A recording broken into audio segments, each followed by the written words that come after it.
আমি সুমন, আছি আপনাদের সঙ্গে।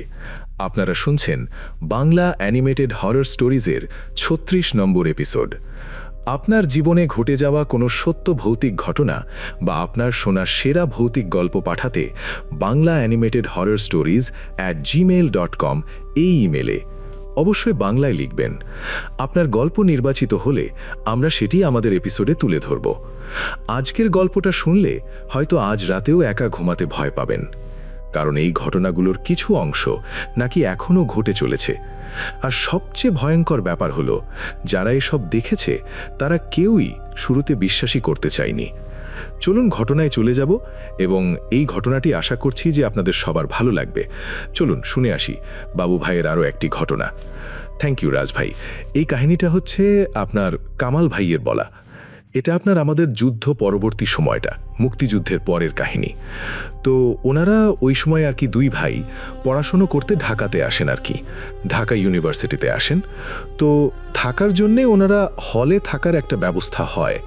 তারপরে ওনার বাবা চাচ্ছিলেন না যে ওনারা হলে থাকেন, ওরা যাতে অন্য কোথাও থাকার একটা ব্যবস্থা ওনাদের করে দেওয়ার জন্য ওনার বাবা চেষ্টা করেছিলেন। তো ওনার বাবার বন্ধুর বাসা ছিল হচ্ছে বকশীবাজার এলাকায়। ওনার বাবার বন্ধুর বাসা ছিল বকশীবাজার এলাকায়। আর তো ওনার বাবার বন্ধু যিনি ছিলেন তিনি ওদেরকে বলেন যে আমার বাসাটা কিন্তু অনেকদিন ধরে আপনার তালামারা অবস্থায় আছে, হ্যাঁ, এবং বাসাটায় আমরা কেউ থাকি না, আমরা যেহেতু বিদেশে চলে আসছি সবাই, এবং একটা পরশও তালামারা থাকে। তোমার ছেলেরা যদি থাকতে চায় থাকতে পারে, বাট ওইখানে কিছু কিন্তু অনেকে ভয় টয় পায় আর কি। হ্যাঁ, এখন আচ্ছা, ওই জায়গাটার জন্য আমরা খুব একটা ভাড়া দিয়েও লাগতে পারি না, তো ওরা যদি থাকতে পারে থাকুক। এর মধ্যে আবার যুদ্ধের সময় নাকি আর কি পাকিস্তান আর্মি এসে ওখানে থাকছিল, ক্যাম্প করছে এসে। যাই হোক, তো ওর আব্বা মনে করে যে এটা স্টিল বেটার অপশন, ছেলেকে ওখানে রাখলে এবং নিজেও উনি আসতে পারবেন মাঝে মাঝে, এরকম চিন্তা করে ওই বকশীবাজারের ওই বাসাটার একটা অংশ আর কি। আর বাসাটা ছিল এরকম যে একটা পুরনো বাড়ি, এবং ওটা দিয়ে ঢুকলেই একটা সিঁড়ি পড়ে হাঁটুর ডান দিকে, যেভাবে কামাল ভাই বলছে আর কি। এবং উঠলে ডান দিক দিয়ে উঠে একটা বারান্দার মতো আছে বাসার সাথে। বারান্দাটা অনেকটা লাইক আপনার ওই যে লোহা এবং দিয়ে বানানো আর কি, মানে লোহার গ্রিল আর কাঠের বাটাতল এরকম দিয়ে বানানো আর কি। এবং ভিতরে গেলে পরপর 3টে রুম আছে আর কি ওখানে। আচ্ছা, এখন ওনারা ওই বাসায় যেয়ে পরে ওঠেন আর কি। তো ওই বাসায় যেয়ে ওঠার পরে যখন নাকি রুম খুলেন তখনই দেখছিলেন যে বাসার অবস্থা খুবই বিধিখিচুড়ি অবস্থা, মানে মাকড়সার জাল টাল হয়ে অনেক ময়না আছে আর কি। যাই হোক, ওনারা দুই ভাই এবং আশপাশ থেকে একটা বুয়া টাইপের এনে বাসাটাকে পরিষ্কার করে ওনারা দুইজন ওখানে ওঠেন আর কি, দুই ভাই। তো ওনার ছোট ভাই যে ছিলেন, কামাল ভাইয়ের ছোট ভাই তমাল, উনি ওনার থেকে বেশ না, এটা ছোট, উনি ইউনিভার্সিটিতে পড়েন, ওর কলেজে পড়ার কথা এরকম বয়স আর কি। তো যাই হোক, ওনারা যখন ওঠেন পরিষ্কার পরিচ্ছন্ন করে বাসাটায়, তো প্রথম দিন থেকেই কিছু একটা সমস্যা ওনারা ফিল করতে থাকেন। যেটা হচ্ছে যে রাত্রেবেলা হলেই মনে হয় রাত্রে 9টা-10টার পর থেকেই কেউ একজন গুম গুম করে কাঁদতেছে বাসার পিছন থেকে।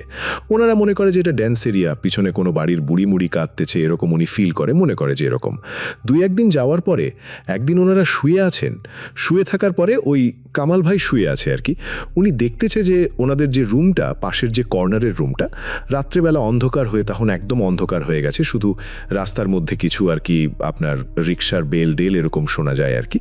তো দেখতেছে হঠাৎ করে যে ঠিক ওই পায়ের কাছ দিয়ে আর কি, উনি যে শুয়েছেন খাটের কাছে, পায়ের কাছ দিয়ে কেউ একজন আসতেছে, এবং মনে হচ্ছে যে পুজো একটা মানুষ বয়সের ভারে যেরকম হয়ে যায় সেরকম পুজো মানুষ আসতেছে।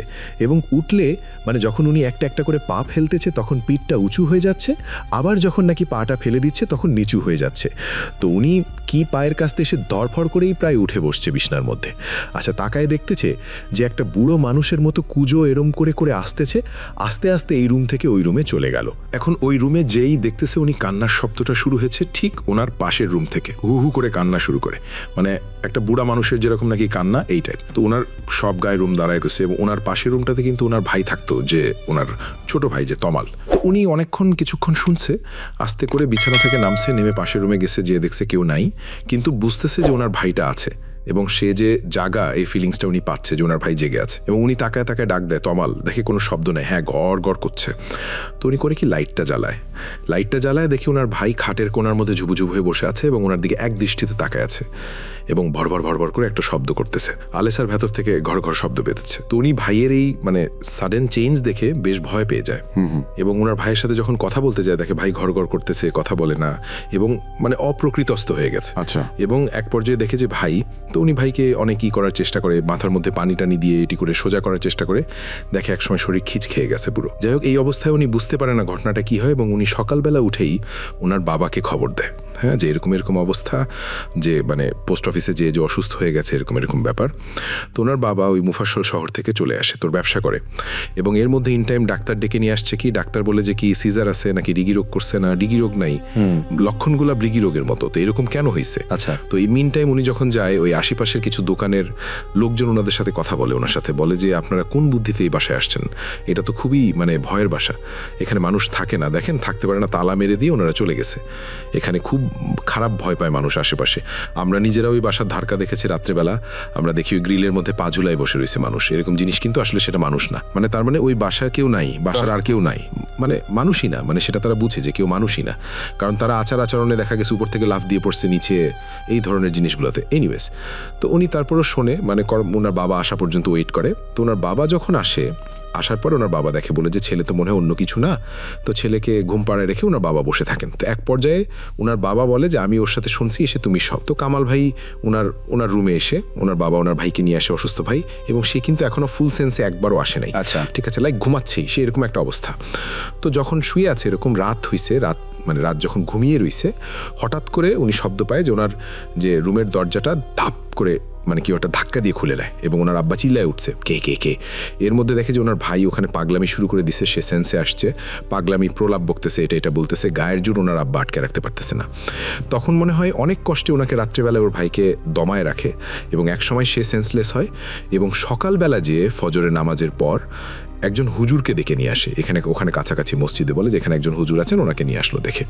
তো হুজুর যখন বাসায় আসে, হুজুর পাড়া দিয়েই বলে যে এই বাসার মধ্যে সমস্যা আছে, এখানে উঠছেন কেন, এখানে খুব বাজে জিন বসবাস করে এবং ওই জিনের কাউকে এখানে অ্যাকসেপ্ট করবে না।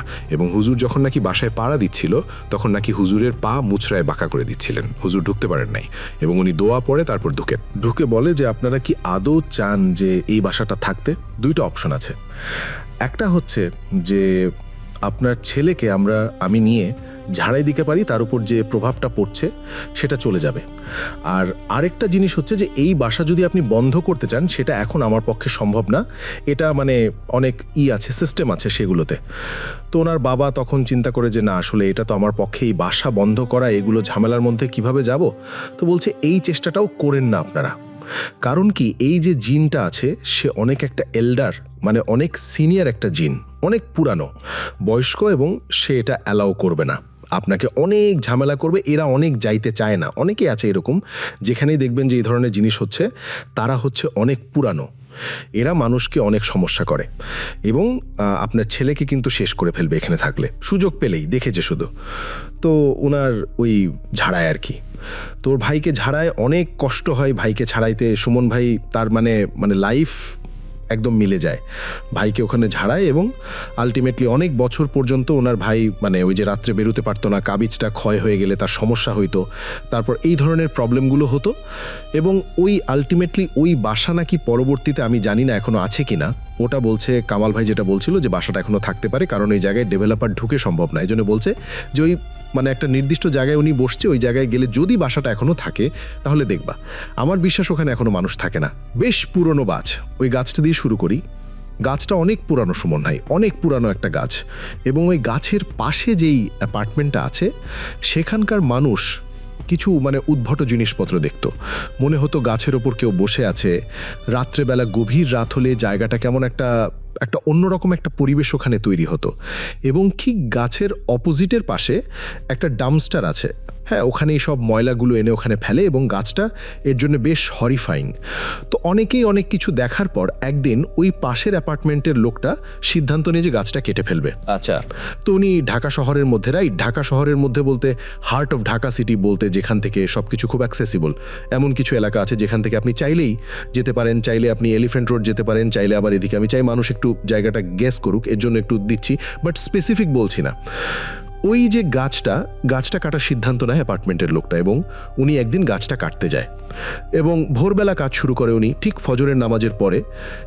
উনি যখন গাছটা কাটা শুরু করলো, ফার্স্টে একটা কুড়াল নিয়ে কোপ দিল, দ্বিতীয়টা দিল, একটু পরেই তিনি বেহুশ হয়ে গেলেন, ওখানে ঠাস করে পড়ে গেলেন। এবং মানুষজন যারা জানতো না তারা শব্দ পেল একটা গাছ নিয়ে পড়ে আছে, বেরিয়ে এসে দেখলো যে উনি পড়ে আছে ওখানে কুয়াল নিয়ে। তো ওনাকে আপনার বাসায় নিয়ে গেল, পানি দেওয়া হলো, করলো। তারপর উনি বলল যেটা, উনি যখন গাছটা কাটতে যায় তখনও বেশ অন্ধকার ছিল জায়গাটা। তো উনি নাকি দেখে গাছের ভেতর থেকে বেশ কালো একটা কিছু মানুষের অবয়ব টাইপের এসে ওনাকে চাপ ধরছে। আচ্ছা, এবং উনি সাথে সাথে আপনার ফেইন্ট হয়ে যায় আর কি। এরপর গাছ কাটার পরিকল্পনা বাদ। এবং এরকম ছোটোখাট জিনিস অনেকেই গাছের কাছে এক্সপিরিয়েন্স করে। তো এই গাছ হচ্ছে এন্ট্রেন্সে, কলোনিতে যখন আপনি ঢুকবেন, ঢোকার পরপরই কিন্তু একটু পরে দেখবেন আপনি পুরানো একটা কলোনি, ডান দিকে বাম দিকে একটু আপনার গাছপালা টাইপের, ঢোকার পর একটা জায়গা আছে ডান দিক দিয়ে ঢোকার সময় কলোনির মাঝখানে, সেখানে ওই সিঁড়িঘর, যেটা বিল্ডিংয়ে ওঠার জন্য যে সিঁড়িঘর আর কি, সেই জায়গাটাও কেমন স্পুকি টাইপের আছে, অন্ধকার হয়ে থাকে। এবং ওর ভেতরে যে লাইট পোস্টগুলো, সেগুলো কিন্তু এখনও নিয়নের আলো জ্বলে, লাইক টিউবলাইট, আগের আমলে যেরকম জ্বলতো সেরকম টিউবলাইট, গাছপালা আছে প্রচুর, মানে একটা জঙ্গলের মতো অবস্থা ভিতরে, যেটা বলছি আমি, আলাদা একটা ইকোসিস্টেমের মতো। তো ওইখানে অনেকেই নাকি দেখছে মাঝখানে আর কি, যে একটা মানুষ লাইক গায়ের মধ্যে কম্বল দিয়ে বসে থাকলে যে সেভাবে গভীর রাতে বসে থাকে, এরকম একজন লোক আপনার রাতের বেলা সে উঠতেছিল সিঁড়ি দিয়ে, এবং সে হঠাৎ করে দেখে এরকম কম্বলের মতো একটা মানুষের মতো বসা। সে ঘুরে যখন তাকায় তার দিকে, তারপর কিন্তু সে বেহুশ হয়ে যায়। এবং এরপর থেকে লোকটা কিন্তু বেশ আপনার হৈকল পজেস টাইপের, প্রায়ই তার এরকম দাঁতে দাঁত লেগে যায় এবং বিভিন্ন কিছু দেখে, এবং সে একটু অ্যাবনর্মাল হয়ে গেছে। আর ওই যে গাছ কাটতে গেছিল রাসেল ভাই, যেই অ্যাপার্টমেন্টটা, ওই অ্যাপার্টমেন্টে যারা থাকতো তাদের মধ্যে একটা ছেলে কিন্তু পরে আত্মহত্যা করে, তাদের একজন ছেলে, and without knowing any reason. ঠিক আছে। আর ওই অ্যাপার্টমেন্টের আরও কিছু কাহিনী, যেমন ওই অ্যাপার্টমেন্টের একদম কলোনির শেষের দিকের অ্যাপার্টমেন্টটা, ওরাতে একটু এক্সটেনশন আছে, মানুষের ধরেন আলাদা নিচতলায় বাড়ি করা, ওখানে টিনের চাল দেওয়া। তো ওই পাশে যে থাকে আর কি, তার মুখ থেকে শোনা, আমার একজন ফ্রেন্ড বলছে যে ওদের বাড়িতে আপনার রাতের বেলা হঠাৎ করে মনে হয় যে ছাদের উপরে খুব ভারী কোনো মানুষ ধুমধাম শব্দ করে হেঁটে যাচ্ছে টিনের চালের উপর দিয়ে। তো ওরা একবার, ও আর ওর আব্বা একদিন বের হয়েছে রাত্রেবেলা, এরকম শব্দে, রাত্রে ধরেন একটা 12টা-1টার দিকে মনে হয় ধুমধাম শব্দ হচ্ছে, বের হয়ে যখন তাকায় দেখছে উপরে, দেখে কেউ নাই, কিন্তু একটু আগে মনে হচ্ছে ছাদকে ভেঙে ফেলতেছে, এরকম, তাই মনে হয় এরকম শব্দ। তো এরপর থেকে শব্দটা হঠাৎ থেমে যায়, হঠাৎ হয়। তো বেশ কিছুদিন আগে, মানে খুব রিসেন্ট টাইমের একটা কাহিনী, যে এরকম ছাদের উপরে মনে হচ্ছে যে কেউ ভেঙে ফেলতেছে, মানে খুব ভারী, ধরেন একজন মানুষ যদি বেশ, ধরেন তার ওজন যদি 200-300 কেজি হয়, লাইক একজন রেসলারের মতো একজন মানুষ ওখান থেকে দৌড়াচ্ছে প্রচণ্ড শব্দে, এবং মনে হচ্ছে যে টিনের চালটাকেও টেন দিয়ে ছিঁড়ে ফেলতেছে মাঝখান থেকে। আচ্ছা, এরকম শব্দ, এবং গভীর রাতে, রাত বাজে 3টা। আচ্ছা। তো তখন আমার ওই ফ্রেন্ড ঘুম থেকে উঠে যায়, তো উঠে এগুলো শব্দ শুনে ও বেরোতে যায়। তোর বাবা বেরোতে দেয় না, তাকে বলে যে তুই বের হইস না, হ্যাঁ এখানে অন্য কিছু আছে, সমস্যা আছে, তো বেরোতে দেয় না।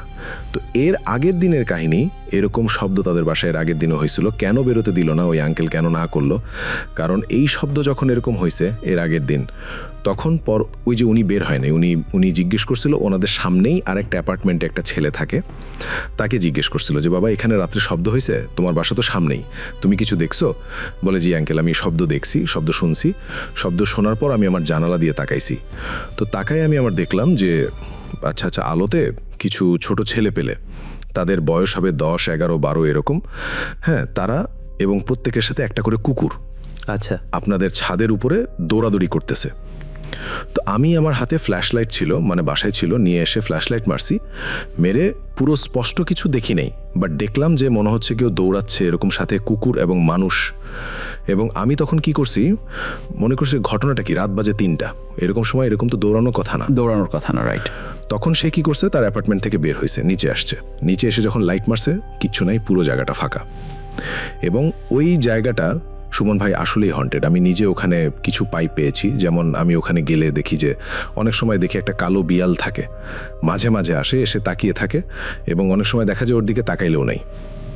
আচ্ছা, তো এরকম আরও কিছু ওই জায়গাটায় ঘটে। জায়গাটা বেশ হন্টের একটা মানে এরিয়া, অ্যান্ড অনেক আগে তৈরি, এবং আমার মনে হয় মোটামুটি বেশ অনেকটা ইতিহাস ওখানে বহন করতেছে জায়গাটা।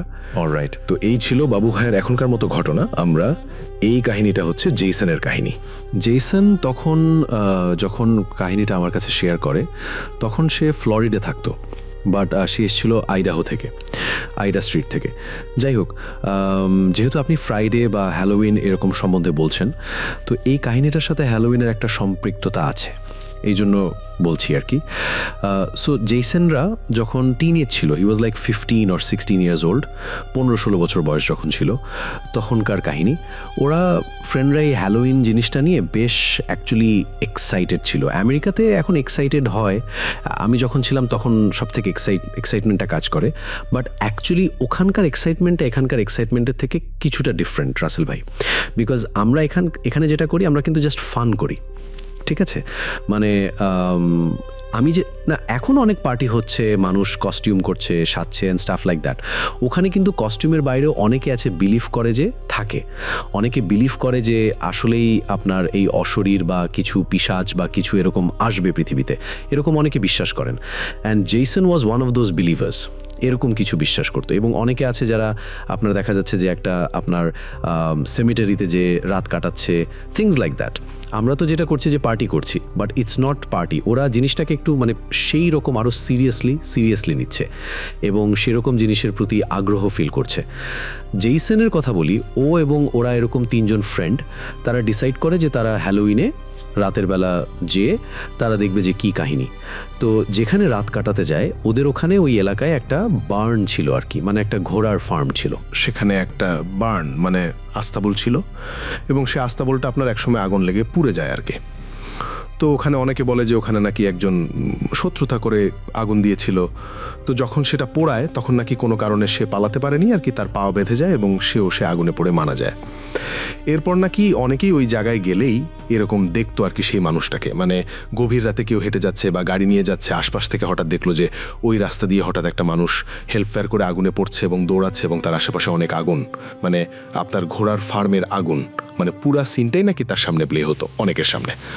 তা আচ্ছা, তো ওই জায়গাটার কাহিনী শুনে জেসন আগ্রহী হয় যে ওরা 3 ফ্রেন্ড ওখানে রাত কাটাবে আর কি। যায়ও, ওরা ওখানে যায় যে হালনা রাত্রে, ওটাও যেখানে থাকতো সেই জায়গাটা পুরোপুরি একটা মানে লাইক আরবান এরিয়া, মানে পুরোপুরি শহরে না। তো ওখানে যে রাতের বেলা ওরা বসে বসে মানে ওই বাসাটার মধ্যে ট্রেসপাসিং ছিল, অনেক ছিল যে ট্রেসপাসিং বা ওখানে যেটা হয়, আমরাও এটা করেছি যে ট্রেসপাসিং এলাকায় ঢুকে গিয়েছে একটা সময়, তো ওরাও ঢুকে যায় আর কি। তাতে রাত্রে মানুষ করে ওই জায়গায় লোকাল শারিফও খুব একটা ওই সময় থাকে না, মানে ছেলেবেলের জন্য অনেকটা ছাড় দিয়ে দেয়, কারণ ফ্রি ট্রিট করে। তো ওরা ওখানে যেয়ে বসে বসে বেশ কিছুটা সময় পার করে, এবং ওদের মধ্যে একটা মানে একটা অ্যাকচুয়ালি এরকম একটা আসে যে আমরা একটা করি, সামথিং লাইক বোর্ড টাইপের কিছু একটা করি। যেমন আপনারা অনেকে কিন্তু যেটাকে বোর্ড, আমাদের দেশে বোর্ড বলে জিনিসটাকে, বোর্ড নিয়ে মানে একটা স্পিরিট করি বা সামথিং লাইক এরকম একটা প্ল্যানিং করে, একটা এরকম বোর্ড টাইপের বের করে মাঝখানে কিন্তু বলে রাখা ভালো যে যারাই এই বোর্ড নিয়ে আমাদের দেশেও চর্চা করছেন বা আমাদের পার্শ্ববর্তী দেশে অনেক আমাদের শ্রোতা আছেন যারা চেষ্টা করছেন বোর্ড নিয়ে প্র্যাকটিস করার, এটা একটা রিচুয়াল হলেও এটাকে আপনি যত সুপারস্টিশন বলেন যাই বলেন, সামথিং কিন্তু মানে প্রিপারেশন, মানে আপনি নিজে ডেভিলকে কল করে আনছেন। যে কোনো রিচুয়ালি কিন্তু আপনি নিজেই একটা ডেভিলকে কল করে নিয়ে আসছেন। Basically you are giving access to get you, এরকম একটা কাহিনী কিন্তু হয়। এজন্য বোর্ডের আমি কাহিনীটা বলছি আর কি। তোরা একটা বোর্ড নিয়ে ওখানে বসে বসে ভাই মানে জেইসনের বর্ণনা অনুযায়ী ওই সময়টা ছিল ঠিক শীত আসার আগে, হারভেস্ট টাইমই ভালোই, হারভেস্ট টাইমেই হয়তো বেশ কুয়াশা টাইপের পড়ে গেছে। সেই বার্ন যে ছিল, মানে পড়ে যাওয়া যে বার্নটা, ওই জায়গাটা একটা মানে ভাঙা একটা হোয়াট ইউ কল রুইন টাইপের একটা জায়গাতে পরিণত, কিন্তু এখনও ওখানে ছাদ আছে আর কি, মানে টিনের একটা আস্তা বলে, টিন বা কিছুতে তৈরি ছাদ আছে। ওরা তিনজন ওখানে যেয়ে বসে বসে আপনার যে একটা ছোটো খড়কোটা দিয়ে আগুনের মতো জ্বালায় ওখানে দিয়ে বেশ করার জন্য, এবং ওরা এক পর্যায়ে মানে রাত যখন গভীর হয়ে যায় মধ্যরাতের পরে তারা ওই রিচুয়াল করা শুরু করে যে আপনার আত্মাকে ডাকার জন্য। আমি নামটা ভুলে গেছি, কিছু একটা নাম ছিল ওই ভদ্রলোকের যে পড়ে গিয়েছিল, ওরা ওই নাম ধরে ওদের মতো রিচুয়াল পারফর্ম করতে থাকে। তো অনেকক্ষণ হয়, কোনো রকমের রেসপন্স নাই, কিচ্ছু আসে না। ওরা বলে যে ম্যান দিস ইজ নাট, কিছুই হচ্ছে না, এটা আসলে কিছু না। তো ওরা যখন জিনিসটা ছেড়ে দেয়, মানে ওদের ধৈর্য ছেড়ে দেয়, তখন দেখা যাচ্ছে প্রচণ্ড দমকা বাতাস আসে, কয়েকটা দমকা বাতাস, এবং ওদের যে আগুনটা নিভে যায়। আগুনটা নিচে নেমে যাওয়ার পরে ওরা দেখে যে ওই যে ওরা আগুন জ্বালাইছিল ওটা জাস্ট একটু মানে আপনার জ্বলছে, বাতাস লেগে লেগে জ্বলে উঠছে, তখন একটু দেখা যাচ্ছে। এই সময় ওরা মানে পায় যে ওদের ওখান থেকে একটা ঘোড়ার খুরের আওয়াজ, মানে ঘোড়া যেরকম পা ট্যাপ করতে থাকে মাটিতে, নিঃশ্বাস ছাড়ে, মানে এই ধরনের একটা শব্দ পায়। তাকায় দেখে যে দূরে একটা চোখ জ্বলছে, এক জোড়া চোখ, এবং মানে ঘর ঘর ঘর ঘর শব্দ আসছে ঘোড়ার মতো, এবং ওরা খুবই ভয় পায়, মানে যে কি ব্যাপারটা কি, একটা ঘোড়া তো এখানে আসার কথাই না, কারণ আশেপাশেও কোনো কারণ নাই। এবং কিছুক্ষণের মধ্যেই ওরা দেখে ঠিক যেখানে চোখ দেখছিল সেখানে না, তাদের সামনে উঠানের মধ্যে একটা টকবগে ঘোড়া টাইপের বেশ ভালো আকৃতির একটা বার্ন রাইজার হর্স বোঝা যাচ্ছে ছায়াতে ওখানে চলে আসছে, এবং বারবার নিঃশ্বাস ফেলছে, এবং আশ্চর্যের ব্যাপার ঘোড়াটার চোখ জ্বলছে। আচ্ছা, এবং মানে মানে খুবই একটা ভয়ানক জিনিস। এবং তারপরে দেখে ঘোড়াটা দৌড় দিয়ে সামনে চলে গেল ওই যে দরজার কাছে, মানে ওই ওখানে ঢোকার যে পথটা সেখানে চলে গেল, এবং সেখান থেকে কিছুক্ষণ পরই একটা মানুষের খুব বেচানো গলায় ডাক টাইপের আর কি, মানুষ যদি খুব কষ্টের গলায় ডাকতে থাকে, মানে সে, এবং এক পর্যায়ে বলছে যে আমাকে সাহায্য করো, ওখান থেকে চলে যাও, এরকম করে বলতেছে। ওরা তিনজন বয়স কম ছিল, তাদের সাহস ছিল না, তারা পরিমুড়ি করে দৌড়ে ওখান থেকে বের হয়ে যায়, এবং বের হয়ে ছুটতে থাকে যতক্ষণ পর্যন্ত ওরা ঘোড়ার শব্দকে, অনেকক্ষণ পর্যন্ত পড়ার শব্দ পেছনে আসে। এবং তারপরেই সিনেমাকে যেটা বলে পরে যে অ্যাকচুয়ালি আই ডোন্ট নো জিনিসটা কি, বাট আমার বিশ্বাস যেটা, বিকজ হ্যাঁ এরকম কিছু হয়েছে, বাট আমরা সামথিং। আর এটার পিছে আমার পয়েন্টটা যেটা ছিল ভাই, যে পারফরমেন্স নিয়ে মানুষকে সাবধান করলাম, এটা হচ্ছে বেসিক্যালি মানুষ কিন্তু অনেকেই করে আউট অফ কিউরিওসিটি। আমার মনে হয় ঠিক না জিনিসটা। আমি একটু ছোট করে একটু বলি, যেহেতু বোর্ডের কথা আপনি বললেনই, সেটা হচ্ছে যে আমি অনেকের কমেন্টও দেখছি, অনেকে মনে করছেন যে ফ্রাইডে 13 যেটা, এই ফ্রাইডে 13-এর যে ব্যাপারগুলো, এই ব্যাপারগুলো আমরা বলছি না, আমরা কিন্তু উল্টোটা বলছি। আমরা বলছি যে বাংলাদেশের চাইতে কুসংস্কার মানে বাইরের দেশগুলোতে কম না, বরং এই ব্যাপারটা নিয়ে অনেক বেশি। বাংলাদেশে আমরা এরকম কোনো ব্যাপার নিয়ে আমরা লাফালাফি করি না, বা ফ্রাইডে 13 নিয়ে আমাদের কোনো ধরনের কোনো মাথা ব্যথাই নাই, কিন্তু পশ্চিমা দেশগুলোতে এরকম মনে করে, সেটা আমরা আপনাদের বললাম। বাংলাদেশে কেউ এরকম মনে করেন বা আমরা কেউ মনে করি এরকম কিন্তু বলিনি। জিনিসটা অনেকে না, অনেকে আবার ভুল বুঝছেন, এই জন্য আমি বললাম আর কি, যে অনেকে মনে করছেন সেটা আমরা মনে করি না, এটা আমরা মনে করি না। বাংলাদেশে এই ধরনের কোনো সমস্যা নেই। আমাদের বাংলাদেশের বা আমাদের বাঙালি সমাজে কুসংস্কার মানে মাত্রা কিন্তু অ্যাকচুয়ালি অনেক কম, আমার কাছে তাই মনে হয়, অনেক কম। এই যে মানে, এবং অনেকেই যে সমস্ত বলছেন যে সমস্ত তথ্যগুলো এখানে দেওয়া হয়েছে, সেই তথ্যগুলো ওনারা বিশ্বাস করেন। এটা সত্য না ভুল, না মিথ্যা না ভুল, এটা আপনি বলতে পারি, বাট ওনারা বিশ্বাস করেন। খুব অদ্ভুত ব্যাপার কিন্তু, এবং কত মানুষ সেটা মানে কোনো কারণ ছাড়াই বিশ্বাস করছেন, সেটাই আমাদের খুব অবাক করে, যে কেন এরকম একটা ভয় অ্যাকচুয়ালি ছোটকাল থেকে ঢুকিয়ে দেওয়া ওদের মধ্যে। এটা আসলে কালচারের একটা পার্ট, আমার মনে হয় কালচারে। যেমন আমাদের দেশে কিছু কুসংস্কার আছে, যেমন রাতের বেলা দোকানে যে চুন কিনতে চাইলে চুন দেবে না, সুই দিবে না, কালো সুতা দেবে না, এগুলো কিন্তু দেবে না আপনাকে। এবং আপনারা সবাই মানে এই যে ক্লিপটা আমরা প্লে করলাম, সেই ক্লিপে ঠিক আপনার ফ্লিপ সাইড অর্থাৎ উল্টোটাও দেখেছেন, যে উল্টো যে সমস্ত বিশ্বাসগুলো আছে সেগুলোও দেখেছেন। বরং অনেক জায়গায় দেখা গেছে যে এই দিনে অ্যাক্সিডেন্ট কম হয়, বাসায় আগুন লাগা কম হয়, কারণ মানুষজন মানে অশুভ মনে করে, অথচ অশুভ ব্যাপারগুলো ঘটেই না, এরকম ব্যাপারই বেশি হয়। তারপরেও মানুষ বিশ্বাস করে, এবং যারা কুসংস্কারের জন্য মানুষ বা যারা কুসংস্কার বিশ্বাস করেন তাদের কোনোভাবে থামানো সম্ভব না। অবশ্যই। তো যাই হোক, এখন ব্যাপারটা হচ্ছে যে আপনি যেটা বলছেন যে আসলেই আমার মনে হয় যে উচিত না। অবশ্যই ম্যাজিক একটা ব্যাপার বলে ম্যাজিক একটা জিনিস নিয়ে আসাটা যতটা সহজ, সেই জিনিসটাকে আবার ফোর্স পাঠানো বা ফিরিয়ে নিয়ে আসাটা খুব কঠিন। Thanks for the love you too. I love you all. Okay, so আমরা আপনার ঘটনাটা, ওকে রাসেল ভাই, স্টোরিটা হচ্ছে অ্যালাইন নামের একজন, সে জর্জিয়া থাকে, আমেরিকান। আমি তাকে বলেছি যে আমি তার কাহিনী বলবো। এই সময় নোনা হ্যাপি স্পুকি। হ্যালো ভাইয়া, স্টোরিটা হচ্ছে লাইন তখন হাই স্কুলে পড়ে আর কি, হাই স্কুলের স্টুডেন্ট, এখন সে ইউনিভার্সিটি শেষ করে ফেলেছে। আচ্ছা, ওই রকম একটা সময় একটা বিকেলে ওর ফ্রেন্ডের সাথে নদীর পাড়ে যায় অ্যান্ড ফিশিং পুল দিয়ে ও আর ওর ফ্রেন্ড দুজনে মাছ ধরছিল। তো মাছ ধরতে ধরতে একটা সময় ও একাই হয়ে গেল আর কি। ওর ফ্রেন্ড একটা মাছ ধরে সে মাছটা উঠিয়ে নিয়ে গেছে আর ও একা বড়শি ফেলে বসেছিল, বসে আছে, সে গান শুনছে হেডফোনে। এমন সময় তার বড়শিতে মানে নাড়া লাগে, বড় বড় মাছ আছে এবং সে অ্যামেচার ছিল মাছ ধরার ব্যাপারে। স্টিল শি ট্রাইড আ লট, সে অনেক চেষ্টা করছিল মাছটাকে ওঠানো। সে বন্ধুর নাম ধরে চিৎকার করে। সো ফ্রেন্ডটা একটু দূরে ছিল বলে আসে না।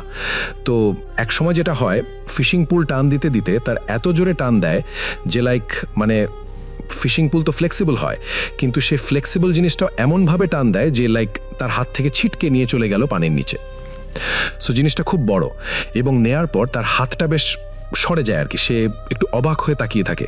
পানির দিকে যে এরকম এত শক্তিশালী একটা জোরে ধরে নিয়ে গেছে জিনিসটা, এবং ঠিক এই সময় আপনার ওই পানির নিচ থেকে সে বেশ বড় কতগুলো বাবল দেখতে পায়, মানে বিগ বাবল। হ্যাঁ, মানে বড় পানির কিছুটা বড় উঠে 2-3 ফিট দূরে। তো সে একটু ভয় পায়, যেটা কি কোনো এলিগেটর বা সামথিং কিনা। সে একটু সরে আসে সামনে থেকে। তো সরে আসার পরে দেখে যে মানে কিছুক্ষণ ওখানে একটু থাকে এবং বন্ধুর কাছে হেঁটে যায়, বলে যে এরকম হয়েছে। তো বন্ধু বলে যে হতে পারে কোনো বড় ট্রাউট বা কোনো মাছ হয়তো তোমার এটা ধরেছিল এবং এই কারণে হয়তো জিনিসটা এইভাবে চলে গেছে হাত থেকে। তো যাক, কাহিনীটা এইভাবে ওখানে ওই জিনিসটা ওখানে শেষ হয়ে যায়। এরপরে 3 থেকে 4 দিন পর একদিন ওর বাসায় ওর ফ্যামিলির যারা ছিল সবাই মেম্বার বাসার বাইরে যায়, মানে মোটামুটি ভালো ডিস্টেন্সে, 60-70 Miles away from the home. তারা যায় ওখানে বেড়াতে, বাসার মধ্যেও একলাই থাকে। ওর বাসার পেছনে একটা লেক আছে এবং লেকের পাশে বেশ বড় একটা লন, বেশ বড় একটা লন। তো আমি জাস্ট বাসার বর্ণনাটা দিয়ে রাখছি এই কারণে যে বুঝতে সুবিধা হবে মানুষের।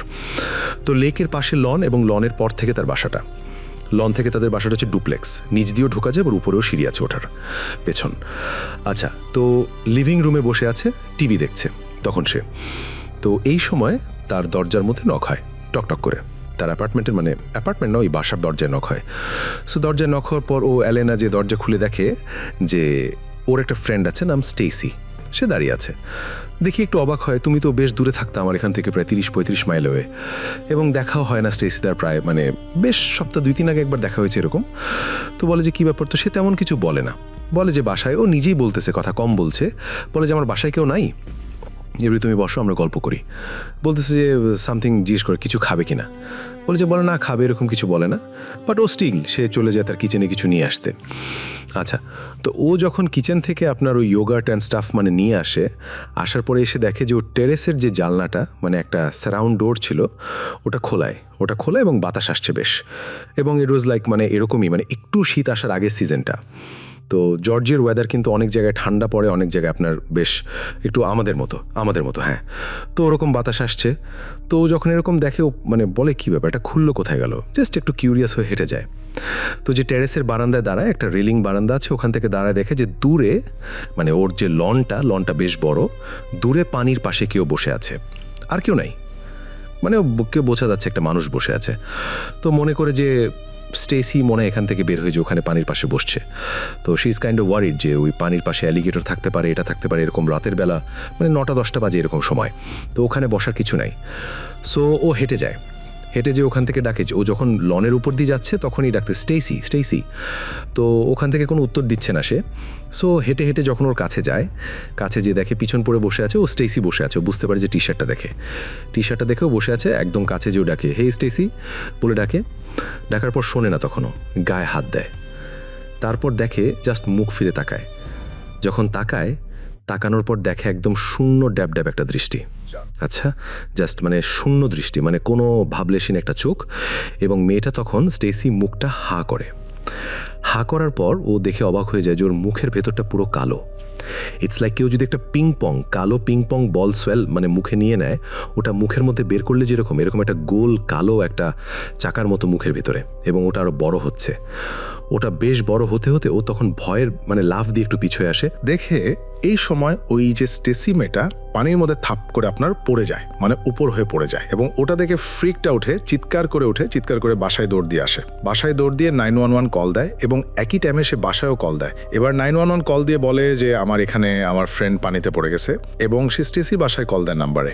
তো ওখানে বাসায় যে ফোন ধরছে না, এর মধ্যে ওর এখানে পুলিশ আসে, প্যারামেডিক্স আসে, বলে হোয়াট হ্যাপেন, বলে যে আমার বান্ধবী এরকম পানিতে পড়ে গেছে। তো বান্ধবীর নাম কি অমুক। তো পুলিশ তো আসলে কথাও শোনে এবং কাইন্ড অফ সাসপিশিয়াসও হয় তারা জিনিসটাতে, কেন ফ্রেন্ড পড়ে গেল, অনেক কিছু আসে। সো ফার্স্ট ওরা তাড়াতাড়ি সাথে আপনার পুলিশের একটা টিম যে ওখানে চলে যায়, রেস্কিউ টিম তাড়াতাড়ি পানির কাছে যায়, যে দেখে কোথায় পড়ছে, এখানে পড়ছে, অনেক কিছু বলে। সো ওখানে মোটামুটি সুমন ভাই একটা সিন ক্রিয়েট টাইপের হয়ে যায় কিছুক্ষণের জন্য। পুলিশ লাইট টাইট মেরে, সার্চ লাইট টাইট মেরে রাতের বেলা করে ফেলে এবং পানিতে সার্চ করে, অ্যান্ড ওখানে কোনো বডি পাওয়া যায় না। ঠিক আছে, তো পুলিশ বলে যে তোমাকে আমার ইন্টারোগেশনের জন্য নিতে হবে পুলিশ স্টেশনে, তোমার বাসায় কেউ নাই। স্টিল তার মানুষজন আসে এবং ওই স্টেসির বাসায় ফোন করার চেষ্টা করা হয়। তো কিছুক্ষণ কয়েকবার পুলিশ ফোন করার পর একটা সময় তাদের বাসাতে ফোনটা ধরে, স্টেসিদের বাসায় ফোন ধরে, এবং স্টেসির মা বলে যে হোয়াট হ্যাপেন, কি ব্যাপার, কেন ফোন করা হয়েছে। বলতেছে যে এরকম তোমার মেয়ে পানিতে পড়ে গেছে, বলে আমার মেয়ে মারা গেছে 3 দিন এবং এটা একটা জোক হতে পারে না। তো পুলিশ তো পুরাই জিনিসটা নিয়ে মানে একটু ব্যাপাচাকা খেয়ে যায়। ওকেও চরমভাবে বলে যে তুমি কি সাইকোপ্যাথ, তোমার সমস্যা আছে, অনেক কিছু বলে যে তোমার সাইকোলজিক্যাল প্রবলেম আছে, এরকম অনেক কিছু বলে যে কিছু নাই। তো মেন্টালি কিছুদিন আপসেট থাকে, কয়েকদিন বাসায় এরকম থাকে। তো যেটা হয়, ও স্কুলে যায়, তারপরে স্কুলে যাওয়ার পর একদিন ঠিক ক্লাস শেষ হওয়ার আগে কয়েকদিন পরই তো ক্লাস যখন শেষ হয় এবং স্কুল আওয়ার শেষ, লাস্ট ক্লাস ছিল, তো এই সময় সে আপনার হেঁটে বাথরুমে যায় আর কি, খালি বাথরুমে যায়, বড় হলওয়েওয়ালা বাথরুম, তার পাশের লকার্স গুলো আছে, এবং বাথরুমে যেয়ে সে আপনার ভিত বাথরুমে বসে থাকে। এই সময়টা সে হঠাৎ করে ফাইন্ড আউট করে যে পুরা কোয়াইট হয়ে গেছে চারিপাশ, মানে কোনো শব্দ নাই, এবং আপনার পুরা হলওয়েটা দিয়ে একটা শব্দ আসছে, থপ থপ থপ করে একটা শব্দ, লাইক ভারী কোনো লাইক রাবার প্যাড অথবা মাংসের প্যাড যদি পানিতে ভিজায় ফেলানো হয়, থপ থপ থপ করে আসতেছে, এবং ওর গায়ের লোম দাঁড়ায় যেতে থাকে। এবং একটা সময় দেখে যে ঠিক পায়ের শব্দটা ওই যে চেম্বারটার মধ্যে আছে, ধরেন 2 থেকে 3 ফিট দূরে থপ থপ শব্দটা থামছে, এবং থামার পরে ওর নাম ধরে ডাক দেয়, আলাইনা, এবং একটা মেয়ে কণ্ঠের ডাক, ভারী টাইপের মেয়ে কণ্ঠের ডাক, এবং সে বুঝতে কমফর্ট স্টেসি, এবং ও সেখানে তার গায়ের লোম মানে দাঁড়ায় যায়, সে গুস পাম্প হয়, লাফ দিয়ে উঠে দাঁড়ায়, ওর আগার চোটে ফ্রিকড আউট হয় এবং মানে প্যানিক হয়ে চিৎকার করে। যখন চিৎকার করে তখন সে দেখে যে একটা শব্দ হয়, ঠাস ঠাস করে গ্লাস যেগুলো আছে ওখানে প্রত্যেকটা মনে হলো যে কেউ যদি কোনো ঢিলটাকে ছড়ায় মেরে ভেঙে ফেলে, এভাবে প্রত্যেকটা গ্লাস ভেঙে যায়, এবং শেষের যে ক্যাবিনেটটা ট্রিম করে শব্দ হয়। আচ্ছা, এবং সব পুরা কোনো শব্দ নাই। যাই হোক, সে ফাইনালি ওখান থেকে বের হতে পারে, এবং বের হতে পেরে সে যে দেখে যে গ্লাস আসলেই সব ভেঙে পড়ে আছে। ইটস নট পসিবল যে একটানে এতগুলো গ্লাসকে কেউ ভেঙে দিয়ে যাবে, রাইট? এবং ওই যে আপনার স্টিলের যে কাভার, সেই কাভারটাও মানে মনে হচ্ছে যে কেউ চড়ে কিছু মেরে ওটাকে ভাটিয়ে ফেলেছে, ওটাকে আমার না, আপনার অনেকটা যে আপনার ডেন্ট হয়ে গেছে। এবং ও তারপর হেঁটে বেরোতে যায়, যে দেখে যে মেইন দরজা আটকা আছে, এবং তখন সে ওখান থেকে কি করবে। আবার হ্যাঁ, লাকিলি ওই সময় অলরেডি মানে মোবাইল আবিষ্কার হয়ে গেছে, পুলিশ এসে তাকে এই সাইকোলজিক্যাল ট্রিটমেন্টের কথাই বলে আবার। এবং তারপরে সে বাসায় প্রায় পুলিশের বইতে কিন্তু প্যারানর্মাল বলে কোনো কথা নাই, পুলিশের বই নাই, আমাদের দেশে নাই, বাইরের আপনারা যে এই ইনভেস্টিগেটিভ, ওরা জিনিসটা যেটা নাকি একটু সুপার ন্যাচারাল পায়, সেটা কিন্তু স্টিল ইনভেস্টিগেট করে। এই কারণেই কিন্তু আপনার ওই যে আমরা যেটা টিভি সিরিজের ফাইল যেটা ছিল, পুলিশ এবং ডক্টরের কাছে ওই যে প্যারানর্মাল ব্যাপারগুলো, এগুলো হচ্ছে আপনার আসলে সাইকোলজিক্যাল, বাট তাদের কিন্তু একটা সিক্রেট উইং আছে বাইডোবে, যেটা ওরা কারো কাছে ফ্লাশ করে না, বাট ইনভেস্টিগেট করে। আমাদের পুলিশ ভাই যারা শুনছেন, প্লিজ এরকম কিছু শেয়ার করলে অবশ্যই আছে, এবং এটা শুধু নিচের লেভেল না, একদম টপ লেভেল পর্যন্ত এটা সিক্রেট একটা আছে, যেটা নাকি যারা এসব ইনভেস্টিগেট করে, they are smartly know something else might happen. আবার হিউম্যান বিং ব্যাপারটা একদমই মানে নর্মাল জিনিস, যেহেতু তারা এটাকে নিয়ে খুব মাথা ঘামায় নেই, তাকে সাইকোলজিক্যাল পেশেন্টই মনে করছে, এবং তাকে বাসায় পাঠিয়ে দেওয়া হয়। এবং সে অ্যালেনা খুব সমস্যায় পড়ে, এবং রাতের বেলায় যে সমস্যাগুলো হতো, সে দেখলো যে তার যে রেস্টরুম আছে, সে রেস্টরুমে প্রায় কেউ গুনগুন করে গান গাচ্ছে, এবং মানে তার ফ্লাশ করে দিচ্ছে, হ্যাঁ, ফ্লাশের শব্দ হচ্ছে, এবং তাকে ডাকতেছে রেস্টরুমের ভেতর থেকে। রাতের বেলা ধরেন শুয়ে আছে, হঠাৎ করে সে শুনতেছে, ওখান থেকে তাকে ডাকতেছে অ্যালেনা, এবং এমন করে ডাকতেছে মানে it's like a friendly call, কিন্তু ফ্রেন্ডলি কলটাই খুব ভয়াবহ করছি, শোন ভাই, খুব ঠান্ডা গলায়। এবং এটা সে চেঞ্জ করার জন্য সে মনে করছিল এটা তার বাসা, আন্টি সাহাউজ অন্য জায়গায়, এবং সে মুভ করছিল। এটাই বলছেন যে হ্যাপেন। এরকম করতে করতে তাকে তার বাবা মা এক সময় চিন্তা করে যে তার বাবা মা তাকে বুঝে, জান আমরা এত এক্সপ্লেনেশন, তার অনেক এক্সপ্লেনেশন আছে সব কিছু সম্পর্কে, বাবা মা বুঝে তার মেয়ে আসলে সাইকোলজিক্যালি ডিসঅর্ডার না, এবং সাইকিয়াট্রিস্ট কাছে নেওয়ার পরেও সাইকিয়াট্রিস্ট বলে আগে ভালো হচ্ছে না কোনোভাবেই। সাইকিয়াট্রিস্ট বলে যে I don't think there is anything wrong with her, মানে মানে কমন সিনারিও যখনই কোনো মানে এই ধরনের কোনো মেডিকেশন বা কোনো ধরনের অ্যাডভাইস নিতে যাওয়া হয়, মোস্ট অফ দ্য কেসেস যা হয়, আমি তাই বলছি, মানসিকতার সঙ্গে বলছি, প্রথমে বলা হয় যে সাইকোলজিক্যাল প্রবলেমের পরে একটু সাইকিয়াট্রিস্টকে দেখানোর পরে বলে everything is normal. So what's the প্রবলেমটা তো অবশ্যই প্যারানর্মাল, কারণ পৃথিবীতে তো আমাদের সবাই কিন্তু বেশিরভাগ মানুষই কিন্তু এথিস্ট কিন্তু আসলে তম, এবং প্রত্যেকটা যারা আছে, কেউ আছে মনোথিস্ট, সবাই কিন্তু অ্যাকচুয়ালি একটা জিনিস বিশ্বাস করে, god and evil, the existence of evil কিন্তু সবাই বিশ্বাস করে। এবং যে মানুষটা একদম নাস্তিক, সেও কিন্তু অন্ধকার ঘরে যে ভয় পায়। আপনি আজকে যে আমরা যে হোটেলের নিচে যেটা দেখলাম, আমাদের যে একটা ডেমনস্ট্রেশন ছিল একটা হরর শো ছিল, আই এম শিওর যে কোনো মানে নাস্তিক মানুষকে সেখানে ঢুকে দিলে সে ভয় পাবে, এবং হয় সিচুয়েশনকে কি ভয় পাচ্ছেন আপনি, কিছু একটা জিনিস আছে এখানে। কোয়েশ্চেনটা যেটা ব্যাপার হয় যে সাইকিয়াট্রিস্ট কিন্তু বলছিল যে this is a normal thing, but she is making up, আর ওদিকে women believe something else. So এই জিনিসটাতে অনেক বেশি তার বাবা মা অনেক স্ট্রেংথ পায় যে সাইকোলজিস্টরা তাকে বলছে, যে তার সাইকিয়াট্রিস্টরা বলছে তার বাচ্চা ঠিক আছে। ফাইনালি সে তাকে ইংল্যান্ড নিয়ে যায়। ইংল্যান্ডের চার্চের একটা মাধ্যমে তাকে প্রিস্টের কাছে ওখানে নিয়ে যায়, তার একটা এক্সোরসিজম করতে চায় তারা। তো চার্চের যে প্রিস্ট তাকে দেখে কিছুক্ষণ পরে তাকে ওখানকারই একটা মুসলিম সেন্টার আছে সেখানে পাঠায়, বলে যে ওখানে উনি চিনেন, কারণ এক্সোরসিজমটা ওখানে লিগাল না করালে আপনি ওনার কাছে যান। এবং ফাইনালি ওই যে যিনি যার কাছে যান, যে এক্সপার্টের কাছে যান, তিনি বলে যে এটা হচ্ছে একটা জিন বা ডিমন বলে, সেটাও বলে দেয় কখন থেকে তাকে এটা করে। সে যখন ওই নদীর পাড়ে গিয়েছিল, from then the problem started. খুব বাজে কোনো জিন যেগুলো আর কি পানির কাছে থাকে, সেরকম তাকে ধরেছিল, এবং সেটা ইমিটেট করা শুরু করে তার ফ্রেন্ডকে সামথিং। এগুলো অনেক ব্যাপার, আমরা এত সময় পর্যন্ত বাঁচতে পারি, আমাদের কিভাবে যদি আমরা বাঁচতাম, আমাদের কী ধরনের এক্সপিরিয়েন্স আসলে, কতগুলো আমরা তখন সবই জানতাম, কতগুলো জামানা দেখতাম আমরা। আমাদের যারা মুরব্বী আছে, যারা বড় আছে, তারা বলেন আমরা কত জেনারেশন ছোটোকালে আমরা জানান দিয়ে খাইছি, 1 পয়সা দিয়েছি, এবং তারা স্টোরিও জানে, আরেকজনের কাহিনীও জানে। উনি বলেন যে ওর সাথে এরকম একটা জিন আসছে, এরকম কাহিনী। উনি তাকে কিছু রেমেডি দেন, এবং ওই রেমেডি ফলো করার পরে এলেনা এখন কিছুটা ভালো থাকে। স্টিল তাকে বলা হয়েছে যে অনেক জায়গায় না যেতে, অনেক কিছু না করতে, বিকজ তার সাথে যে এন্টিটিটা আসছে, শি ইজ পাওয়ারফুল একটা এন্টিটি।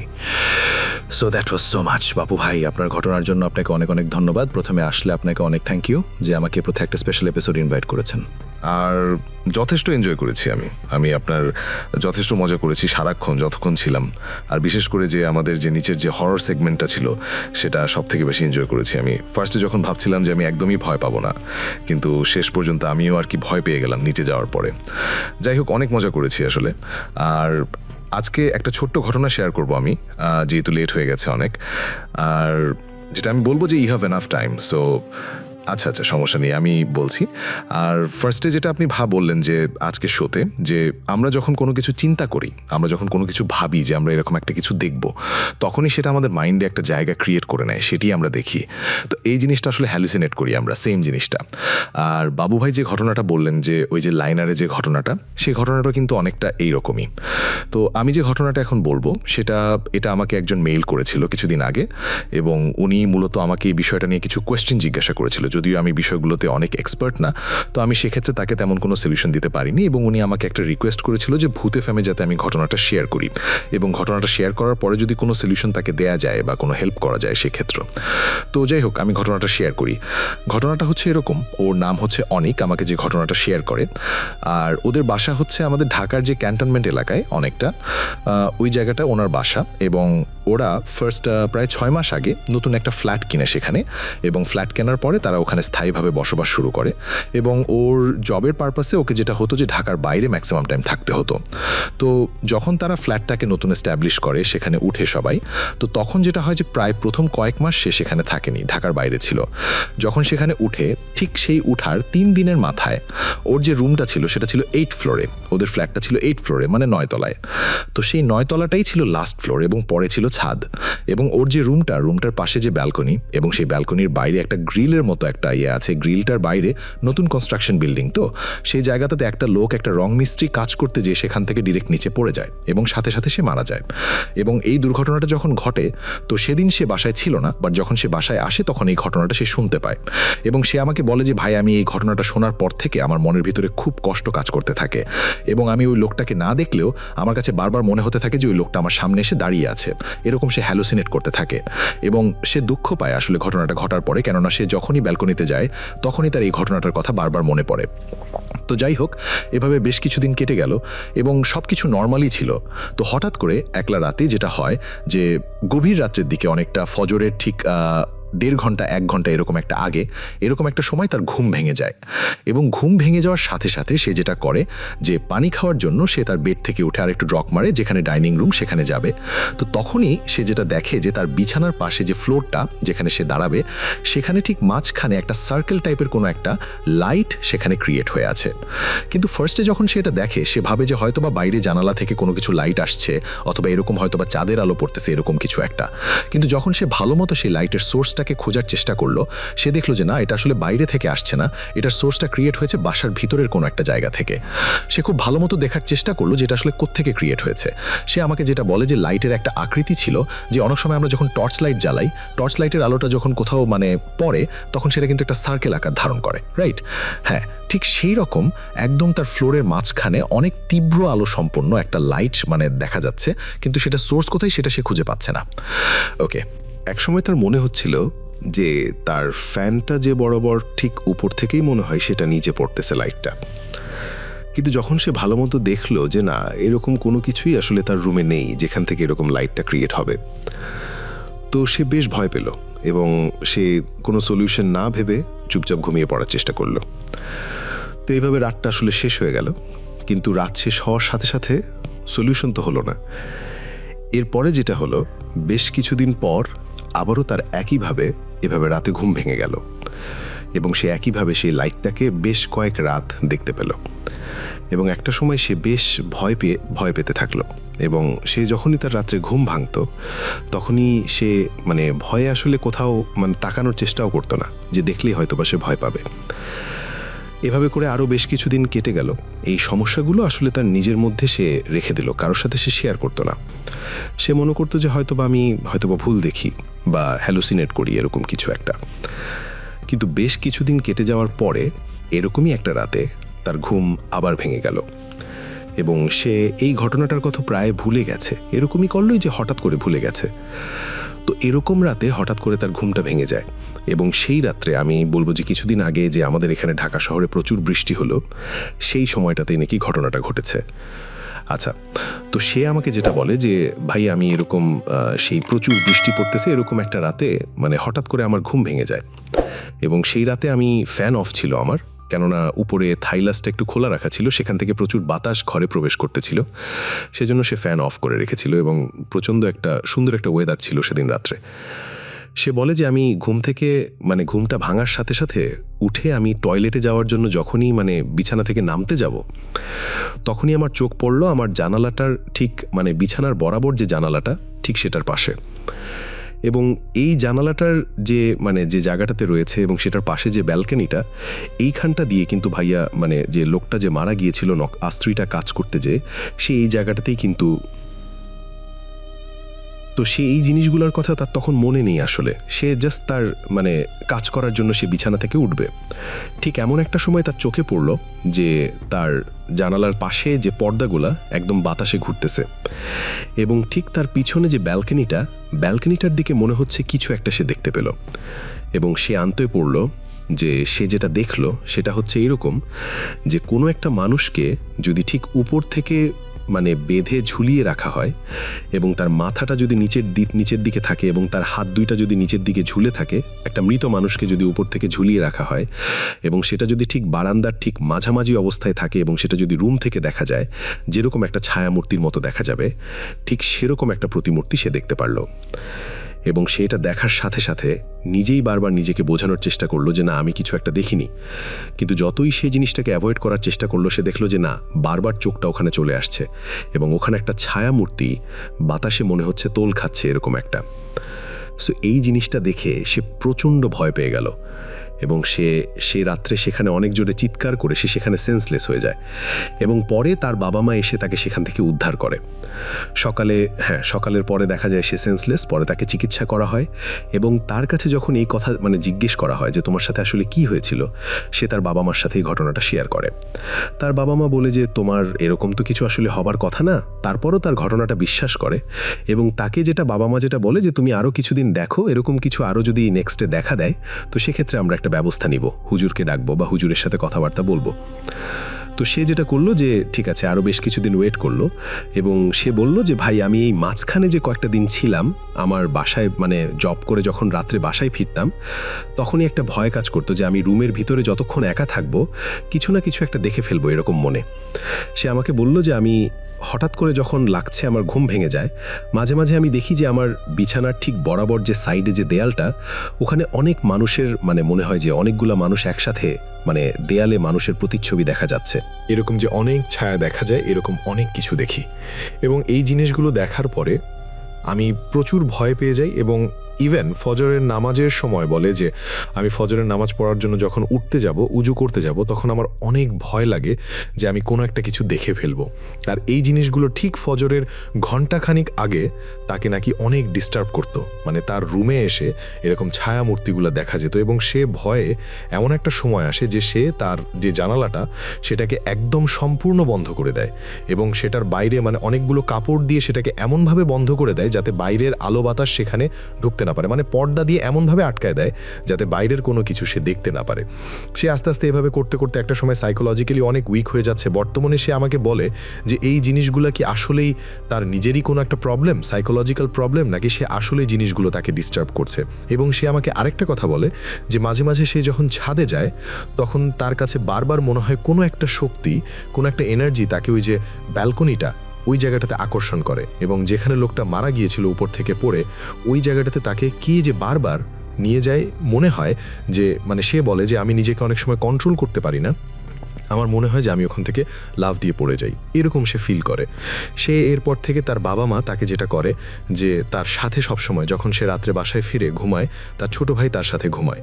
এবং সুমন ভাই সে আমাকে জাস্ট এই কোয়েশ্চেনটা করেছে যে এটা আসলে তার কি ধরনের প্রবলেম এবং এটার সলিউশনটা কি হবে। যদিও আমি বলেছি যে এরকম কিছু আমরা তো সলিউশন দেই না বা আমাদের কাছে এরকম সলিউশন নেই। আমি বললাম যে তাকে সাইকিয়াট্রিস্টের কাছে যেতে, তারা বলল যেটা যে তার হয়তো বা মানসিক কোনো প্রবলেম হয়ে গেছে। কিন্তু সে আমাকে একদম এনশিওর করে বলে যে ভাই আমার বাসায় যদি আপনিও রাত্রে থাকেন যে এইরকম ছায়ামূর্তিগুলো আমি আপনাকে দেখাইতে পারবো, এরকম আমি এনশিওর করতে সে আমাকে এনশিওর করে। আমি তখন ওনাকে বলি যে আমি কোনো এক রাত্রে যদি সময় পাই অবশ্যই রাস্তাতে যেয়ে দেখে আসবো, দেখে এসে মানে ভূত এফএমে যথেষ্ট লাইভ আপডেট দেওয়ার চেষ্টা করব। তো এই ছিল ভাইয়ার কথা। তো বন্ধুরা, আজকের ঘটনাগুলো যদি আপনাদের গায়ে কাটা দিতে বাধ্য করে থাকে তাহলে ভাবুন যারা এগুলো নিজের চোখে দেখেছে তাদের অবস্থাটা কেমন ছিল। ভিডিওটা ভালো লাগলে অবশ্যই লাইক করবেন, কমেন্টে জানাবেন কোন ঘটনাটা আপনাকে সবচেয়ে বেশি ভয় পাইয়েছে। আর এমন আরও ভয়ঙ্কর ও রহস্যময় সত্য ঘটনা শুনতে এখনই সাবস্ক্রাইব করে পাশে থাকা বেল আইকনটি অন করে দিন, কারণ পরের গল্পটা হয়তো আজকের থেকেও ভয়ঙ্কর হতে চলেছে। সুমন ভাই তখন শেষ কয়েকটা ঘটনা বলছিলেন। চারপাশে এক ধরনের নীরবতা তৈরি হয়েছিল, যেন সবাই নিঃশ্বাস বন্ধ করে শুনছে। তারপর তিনি ধীরে ধীরে বললেন, সবচেয়ে ভয়ঙ্কর ব্যাপার কি জানেন? অনেক সময় আমরা বুঝতেই পারি না আমাদের আশেপাশে আর কে আছে। এরপর তিনি আবার ফিরে আসেন হাফিজ হাকুর ঘটনায়, কারণ এই ঘটনাটা নাকি আজও তাকে সবচেয়ে বেশি ভাবায়। একটা ছোট মেয়ে, একটা পুরনো সরকারি বাসা আর এক রহস্যময় বুয়া যাকে নাকি বাড়ির দারোয়ান কোনোদিন দেখেইনি। হাফিজা আপু যখন বড় হন তখনও সেই রাতের দৃশ্য ভুলতে পারেননি, বিশেষ করে সেই দুই মেয়েকে, একই চেহারা, একই উচ্চতা, আর তাদের একজন অন্যজনের ঘাড় থেকে মাংস ছিঁড়ে খাচ্ছে। তিনি বলেছিলেন বিদ্যুতের ঝলকে দৃশ্যটা এত পরিষ্কার ছিল যে সেটা স্বপ্ন হওয়ার সুযোগ নেই। আরও ভয়ঙ্কর ছিল ঈদের আগের রাতের ঘটনাটা। মৃত আত্মীয়দের গলা, বুয়ার হঠাৎ অদৃশ্য হয়ে যাওয়া, মাথাবিহীন দেহের মতো সেই দৃশ্য। এরপরই তার শরীর প্যারালাইজড হয়ে যায়। ডাক্তাররা কোনো স্পষ্ট কারণ খুঁজে পাননি। পরে চিকিৎসার জন্য তাকে বিদেশে নেওয়া হয়। বহু বছর থেরাপি করার পর তিনি কিছুটা সুস্থ হন। সুইমিং পুলে ধীরে ধীরে শরীরের নড়াচড়া শেখানো হয়েছিল তাকে। এখন তিনি কিছুটা হাঁটতে পারেন, কিন্তু পুরোপুরি স্বাভাবিক নন। সবচেয়ে কষ্টের ব্যাপার ছিল এরপর তিনি আর কখনো বিয়ে করেননি, কারণ সেই ঘটনার ভয় আজও তাকে তাড়া করে। সুমন ভাই বলেছিলেন অনেক মানুষ ভয়ঙ্কর কিছু দেখে ভুলে যেতে পারে, কিন্তু কিছু দৃশ্য মানুষের মাথায় সারা জীবনের জন্য আটকে যায়, বিশেষ করে যখন সেই ঘটনার কোনো ব্যাখ্যা পাওয়া যায় না। সবশেষে তিনি একটা কথাই বলেছিলেন, কিছু ঘটনা হয়তো সত্যি, আবার কিছু হয়তো মানুষের ভয় থেকে তৈরি, কিন্তু যাই হোক, রাত গভীর হলে পৃথিবীটা অনেক আলাদা লাগে। তারপর ধীরে ধীরে গল্প শেষ হয়, কিন্তু যারা শুনছিল তাদের অনেকেই নাকি সেদিন রাতে একা ঘুমাতে পারেনি। সুমন ভাই শেষবারের মতো শ্রোতাদের দিকে তাকিয়ে শান্ত গলায় বললেন, আজকের সব ঘটনায় বাস্তব মানুষের মুখ থেকে শোনা, বিশ্বাস করা না করা আপনাদের ব্যাপার। তারপর তিনি এক একে সব গল্পের কথা মনে করিয়ে দেন। ময়মনসিংহের সেই পুরনো সরকারি বাসা, যেখানে এক ছোট মেয়ে এমন একজন বুয়ার সাথে দিনের পর দিন কাটিয়েছে যাকে নাকি আর কেউ কোনো দিন দেখেনি। ভোলার সেই জঙ্গল, যেখানে গভীর রাতে মসজিদের বাইরে মৃত মানুষের গলায় ডাক শোনা যেত। ঢাকার সেই মেডিকেল ছাত্রী, যিনি আজও ভুলতে পারেননি এক মৃত কিশোরের নিঃশ্বাসের মতো অনুভূতিটা। মালয়েশিয়ার সেই পাহাড় ঘেরা ফ্যাক্টরি, যেখানে মাঝরাতে একটা ছোট্ট বাচ্চা এসে বলতো, আমি তোমার সাথে ঘুমাবো। আর বিক্রমপুরের সেই পুরনো বাড়ি, যেখানে বাড়ির মানুষজন অদৃশ্য উপস্থিতির সাথে এতটাই অভ্যস্ত হয়ে গিয়েছিল যে তারা ভয় পাওয়াই ছেড়ে দিয়েছিল। সব গল্পের মধ্যে একটা অদ্ভুত মিল ছিল। প্রতিটা জায়গাতেই মানুষ প্রথমে ঘটনাগুলোকে অবহেলা করেছিল, নিজেকে বোঝানোর চেষ্টা করেছিল এগুলো হয়তো মনের ভুল, কিন্তু ধীরে ধীরে ঘটনাগুলো এতটাই বাস্তব হয়ে উঠেছিল যে উপেক্ষা করার আর সুযোগ ছিল না। সুমন ভাই বলেছিলেন, সব ভয়ঙ্কর জিনিস চোখে দেখা যায় না, কিছু জিনিস শুধু অনুভব করা যায়। তারপর কয়েক সেকেন্ড চুপ থেকে তিনি আবার বললেন, আর সবচেয়ে ভয়ঙ্কর ব্যাপার হচ্ছে যখন আপনি বুঝতেই পারেন না আপনি আসলে একা আছেন কিনা। গল্প শেষ হয়ে যায়, কিন্তু রাতের নীরবতায় কথাগুলো যেন আরও ভারী হয়ে ওঠে।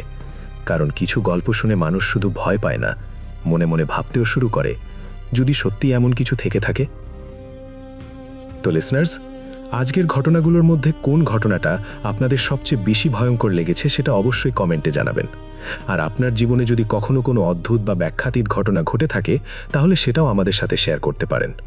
ভিডিওটি ভালো লাগলে অবশ্যই লাইক করবেন, চ্যানেল সাবস্ক্রাইব করবেন আর বেল আইকন অন করে রাখবেন, কারণ সামনে আরও অনেক বাস্তব ও ভয়ঙ্কর ঘটনা নিয়ে আমরা আবারও ফিরে আসব। সবাই ভালো থাকবেন, সাবধানে থাকবেন। আসসালামু আলাইকুম।